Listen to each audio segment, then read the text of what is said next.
खुलुमबाय। गोजोन फुंबिलिनि गासैबो बड'लेण्ड बुब्लिनि अनसायगिरिफोरखौ बरायग्रोबाय। दिनै 12 जानुवारि समबारनि फान्जामुथिखौ फरायथिनो लादों आं उदांस्रि मुसाहारिया। फान्जामुथिनि गिबियाव दं मेष राशि। नखरनि जेंनाफोरा गैया जागोन, नखराव खुसि फैगोन। बृष राशि। गोबावनिफ्राय जानाय देहानि जेंनाया जोबस्रांगोन, देहाखौ रेजें मोनगोन। मिथुन राशि। नोंथांनि आंगो सोमोन्दोआ गावस्रालायगोन, गोजोनै थानो हानाय नङा। कर्क राशि। नखराव जेंना जेंसि सोमजिनो हागौ, सान्थियै थानो हानाय नङा। सिंह राशि।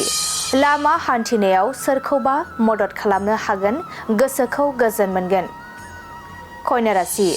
गाज्रि हाबा मावफ्लांनो हागौ, गोसोआव गिखांनाय फैगोन। तुला राशि। नोंथाङा मोजां हाबा मावनानै मान मोननो हागोन, मोजां सान। वृश्चिक राशि। नोंथांनि बिबाना गोजौ फारसे जौगालांगोन, मावनांगौ बिबाना बांगोन। धनु राशि। जिउआव जाफुंसारनाय फैगोन, गोसोआव रंजाखांनाय फैगोन। मकर राशि। गावनि आसा खालामनाय थांखिया जाफुंगोन, सिमांखौ जाफुंनाय मोनगोन। कुम्भ राशि। फिसा गोरोन्थिनि थाखाय लाजि फोनांजानो हागौ, गाज्रि सान। मीन राशि। नोंथाङा गिदिर खैफोदाव गोग्लैनो हागौ, गोसोआव गिखांनाय फैगोन। दिनै सानसेनि राशि फरायथिनायाबो एसेनोसै। आसा खालामो नोंथांनि दिनैनि साना मोजाङै मोजां थांगोन। बेखौ बड'लेण्ड बुब्लि नखरनिफ्राय मिजिंथिबाय।